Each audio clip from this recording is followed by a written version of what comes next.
Hello, everyone, and welcome to another episode of Titan Sports. I'm Marisa Flores. Good to see you. I'm Alex Granados.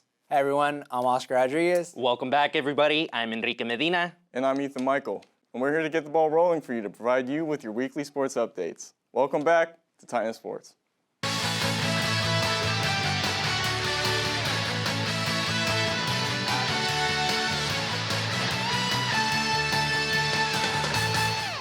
State prosecutors are taking initiative in a fling of a criminal lawsuit against Football Club Barcelona as an institution for alleged sporting fraud.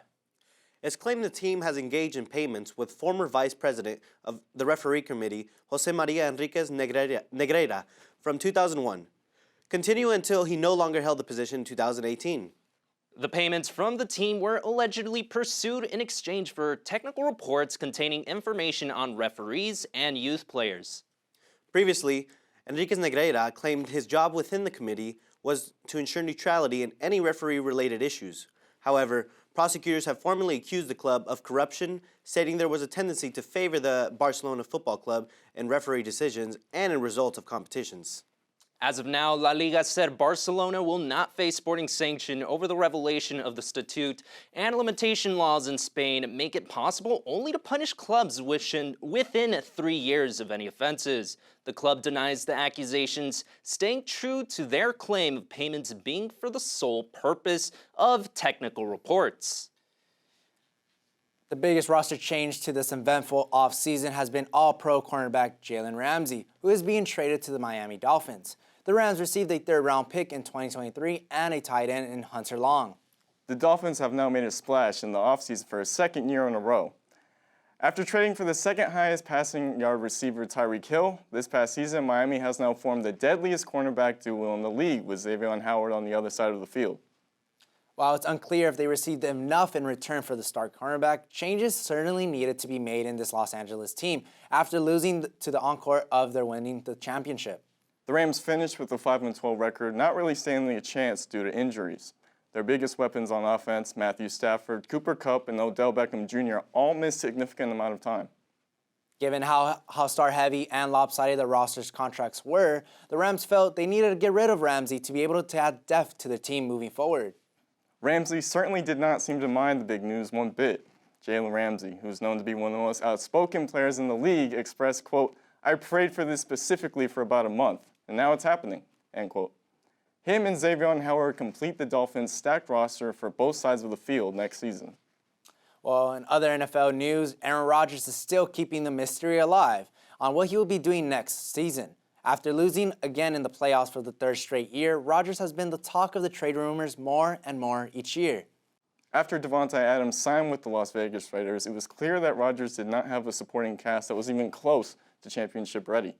At this point in his career, that is the only thing the four-time MVP is really thinking about. Well, the Jets have been the constant team being brought up for Rodgers, but no deal has been made just yet. Moving on to other NFL news, the NFL has seemed to overtake the NBA in off-season drama, and that drama continued this past weekend. The Chicago Bears agreed to the trade of the #1 pick to the Carolina Panthers in exchange for 4 draft picks and wide receiver DJ Moore. It was already expected the Panthers would draft a quarterback this year, and this move ensures the team the most options. The move also shows the Bears will be all in for quarterback Justin Fields, who is entering now his 3rd season in the NFL and will need to prove himself going forward. That's right, the trades might not be done. According to a report from Joe Person, a writer for The Athletic, covering the Panthers, they could trade down from the top spot in the draft if they end up liking more than one quarterback. There's only 44 days left until the NFL draft. The rumors and news are only looking to intensify. With the Panthers on the clock, all the pressure will be on the team, who hasn't had a franchise quarterback since 2016.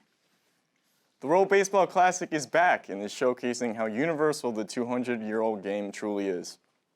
The last time the tournament took place was in 2017. Due to COVID-19, it had been postponed to 2021. The early top 3 predicted favorites include the Dominican Republic, United States, and Japan. Given how global baseball has become, there are other teams that are just in the hunt, such as Korea, Venezuela, and Mexico, that are not to be overlooked. USA, the defending champs, have a significantly different roster than their championship team 6 years ago. USA showed how times have changed when they lost in convincing fashion to Mexico, losing 11-5. When it comes to comparing all-star players, it's hard to compare greatness. Only time will tell whether the team can compare to past tournaments. Angels star two-way player Shohei Ohtani has been on fire with along the rest of the team Japan. Ohtani has helped his team to a perfect record of 4-0 and advance to the quarterfinals. The former AL MVP is hitting with a .500 average, a home run, and 8 ribbies. He certainly has not done it all by himself, however, as Maztec Yoshida has hit over 400 and knocked 8 runs himself. Kensuke Kondo is hitting over .450 batting average with 7 runs and 5 RBIs. Japan is one of the favorites to win the tournament for a reason, and they have been living up to expectations as of late. As mentioned earlier, baseball has grown into such a global game that multiple countries have a decent shot of winning it all. The sleeper team this year, Venezuela. Team Venezuela has a considerable collection of all-stars and champions on their roster, including Ronald Acuna Jr., Luis Reyes, and Salvador Perez, and Jose Altuve. Venezuela just beat the #1 favorite team, Dominican Republic, and look to advance to the quarterfinals while improving on their hot start at 2-0. All right, stick around after the break. We got your weekly fix of CSUF sports coming at you. Stay tuned.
Welcome back to Titan Timeline. We're here to keep you updated with all the sports action at home.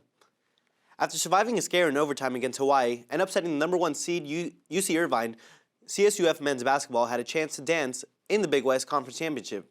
However, the Titans fell short on Saturday night, losing in the big 72-62 against UC Santa Barbara. The Titans struggled from beyond the arc, shooting 2 of 14 combined. The bench also struggled to produce, being outscored by the Gauchos 17-0. The Titans' defense, which was one of the best during the regular season, had no answer for the Gauchos guard A.J. Mitchell, the Big West Player of the Year and Tournament MVP. Mitchell went 8 of 12 from the field and scored 12 of his 20 points in the last 7 minutes, leading the Gauchos to the win. This was the Titans' second consecutive appearance in the Big West Conference Championship game and the second title in 3 years for the Gauchos. Luckily, Coach Dietrich Taylor will have a strong veteran core returning next year, with starters San Antonio, Wrightsell Jr., and Jones returning for their senior season. Well, this past weekend, the Cal State Fullerton women's water polo team participated in their first ever Big West Conference. Titans faced a heavy loss, ending 15-1 to Long Beach on Friday and 17-3 to UC Irvine's Anteaters on Sunday. With these two losses, their overall record dropped to 9-12. In their matchup against Long Beach State, the Titans fell defensively, with the Sharks quickly gaining a 5-0 lead in the first period. The only goal of the match came from a penalty goal taken by freshman Gabrielle Zaretsky, scored a penalty goal with less than 4 minutes remaining in the entire game. Titans continued to struggle when up against the Anteaters, scoring only a total of 3 goals. Hayden Sky Bates held her own in the goal, blocking a total of 7 shots from UCI. In a back-and-forth game, the Titans fell to pressure following the second period, shooting 6 shots but failing to successfully make any. Titans return for their third conference game this Friday against UC San Diego. All right, now stay tuned because coming up next, our roundtable discussion will be coming up right after this break, so stay tuned.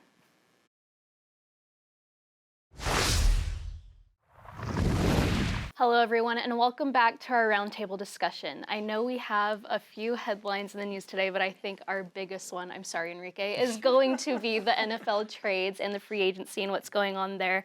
What have been your guys' thoughts? There have been a ton of moves, so what team are you really looking forward to see play in this next season with their new lineup? You know what? This is Enrique's team, but the Bears, they added DJ Moore, and then so that actually helps out Justin Fields. He has Cole Kmet, tight end, which hopefully he gets a lot of more action because he's my sleeper pick for the fantasy draft this year.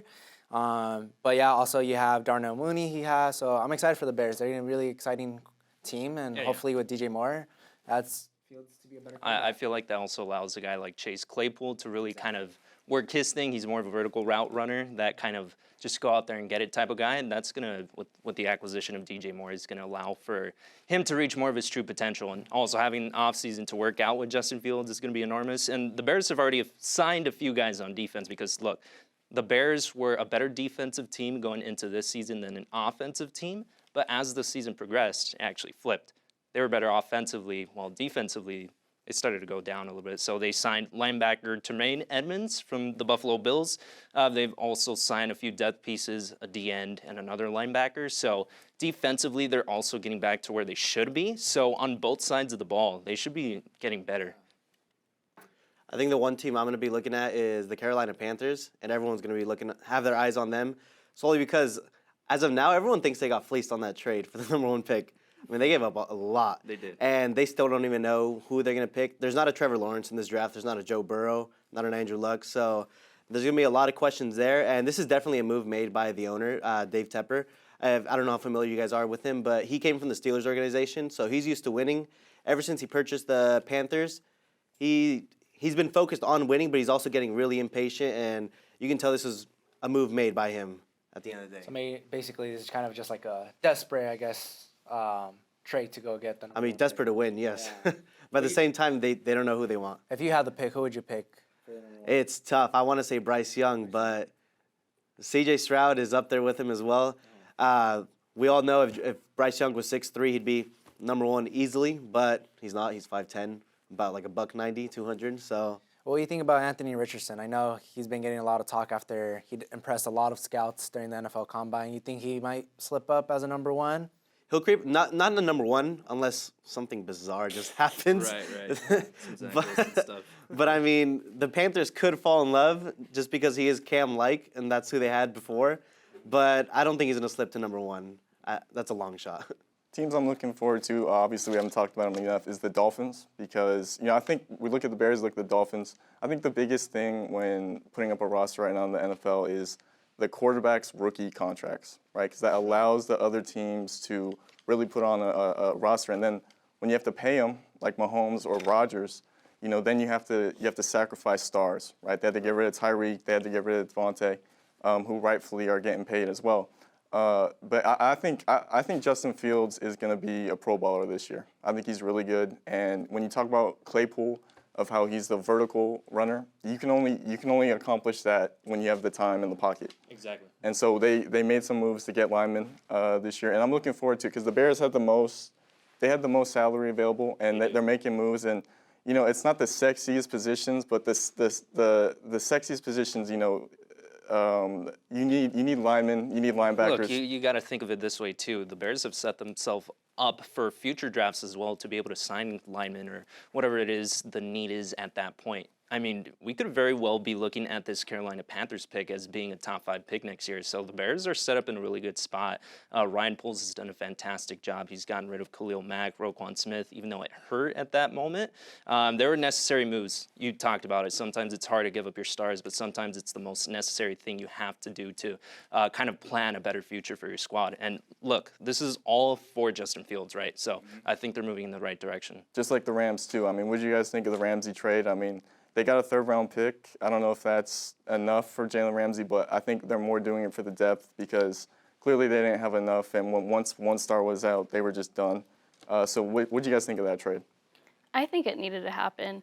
He wasn't putting up enough numbers for me personally when I would see him play. And seeing him play in the season prior and the season before, I needed that energy back. I needed the old Ramsey back. So I think right now the Rams, like we mentioned earlier, they just had a lot of injuries this past season too. They needed to do something different. They needed to change it up.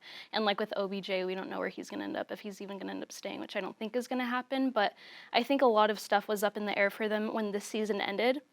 Obviously, they were in a tough spot. They were the champs the season before, and they didn't want to have all these injuries and wanted to return to that point of fame. But I liked the trade. I think it needed to happen. I think he is going to be great with the Dolphins, but in terms of the Rams and their roster, I wanted to see something different. But there were a few other trades that happened that we didn't mention. Jimmy G to the Raiders.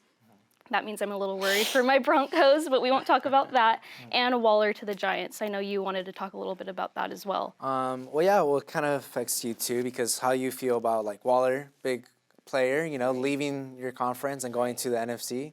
What do you think about that? You think you're a little bit more relieved that now Jimmy G only has to worry about Devontae Adams? Because literally that's kind of like, in my opinion, that's his only weapon right now from the receiving core, because he has no other weapons besides Waller, but Waller's gone now. No, absolutely. But in terms of my whole conference, I've said it before multiple times, time and time again, if Mahomes and Kelsey are still on the same team, my conference is going to be tough no matter what. That's what I was just going to say. Exactly. You're So, worrying about the wrong team. Exactly. But it is a little bit of a threat with Jimmy G coming, because he did do great as a recover quarterback for the 49ers last season. So he did get injured, and I'm interested to see how he's going to bounce back, because I know he wants to, and I think he's going to have a lot of momentum coming up off of last season. But yeah, my Broncos, I'm not sure what's going to happen with them this season. Yeah, but I'm excited for Waller though, because I guess like Daniel Jones, I guess is like, I don't know, man. There's some ups and downs. tier. Yeah, Overpaid. Words that come to mind. But I mean, I'm happy for Daniel Jones. He got he has his stuff, and then he got Waller now. Exactly. So it's a pretty exciting team for the Giants, especially. Who knows? Maybe Saquon won't get as many reps and then start passing it to Waller now. But as a Washington fan, I'm not excited.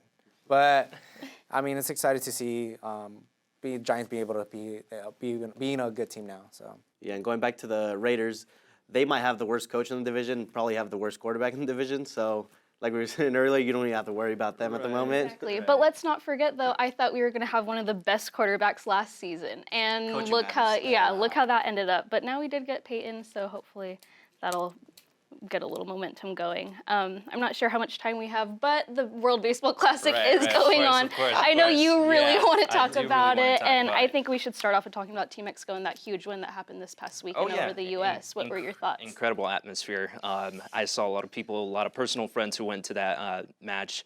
Looked like such an incredible atmosphere to be around. I mean, Team Mexico did what they have to do. When you're facing a lineup that has Mike Trout, guys like Tim Anderson, et cetera, you need to make sure you jump on them quick, and that's exactly what they did. Joey Meneses had himself a game to remember for the rest of his life. 2 home runs, I think 5 RBIs it was. They're a sleeper. I mean, I know we talked about Team Venezuela being a sleeper. I think on this side of the pool, Team Mexico is a team to really look out for. We're still about only 2-3 games in on this side of the pool. Things are still not decided. As of now, the U.S. is in the best position to advance to the quarterfinal, but Team Mexico, pretty much all they have to do is just finish the job against Great Britain and against Canada, and they should be good to go for the quarterfinal. But as far as favorites for this tournament, wow, Japan. Japan has been looking scary, and I know a lot of those guys play together in Japan, in the Japanese league. A lot of these guys are superstars here in the U.S. That team, I feel like we don't talk about it a lot because I don't think we just pay attention as much to the Japanese league, but all these guys are very unified, right? They're super unified, and they're really good. Japan goes crazy about baseball.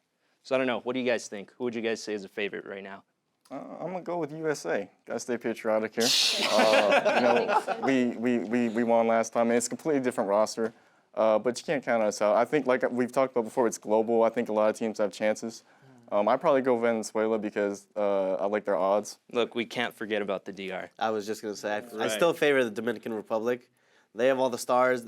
The U.S. doesn't have the pitching necessary for this tournament. Right. So that's where I kind of lean more on DR's side right now. So how about you? Who are you leaning towards? I have to lean towards Japan right now. Japan. What about you, Marisa? I'm leaning towards the U.S. too US. right now. So I have a question for you and Ethan then. So as like going as a USA fan, you think if the USA don't win the WBC, it's kind of like a disappointment if they don't win it? No, because like we said, it's so global and there's so many good teams out there. Plus, you look at like Japan, it's really theirs to lose because they play with each other so well. In the Olympics in basketball, you'll see in Spain how they play together all the time, and you can see it. It's all it's a little amount of time, and then something that chemistry can't really make.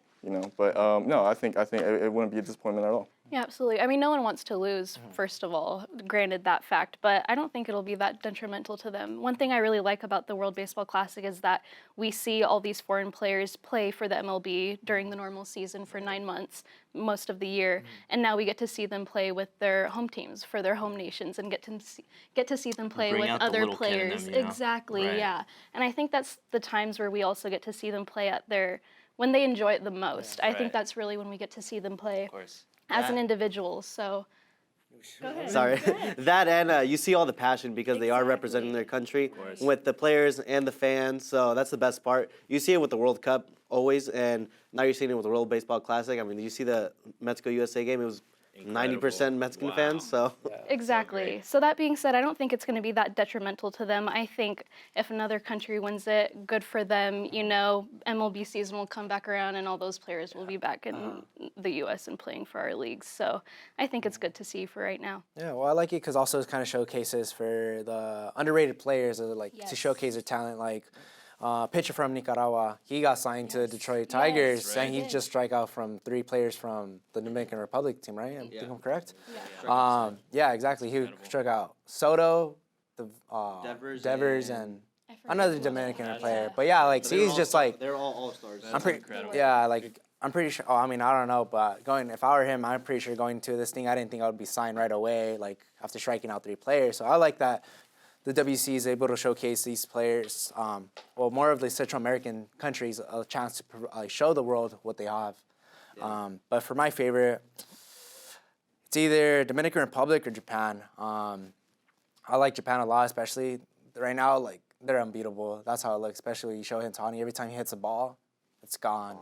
It's a gone. But yeah, that's me. All right, well, there you go. There's your World Baseball Classic for you. Viva Mexico! All right, Titans, thank you very much. That's all the time we have for today. Thank you so much for tuning in. I'm Enrique Medina. See you again. I'm Oscar Rodriguez. Thank you, everyone. I'm Alex Granados. Have a great week, everybody. I'm Ethan Michael. Thank you all for joining us. I'm Marisa Flores. Go ahead and give us a follow on Instagram and Twitter if you haven't already, at CSUF Titan Sports, to keep you updated on all things sports. We'll see you.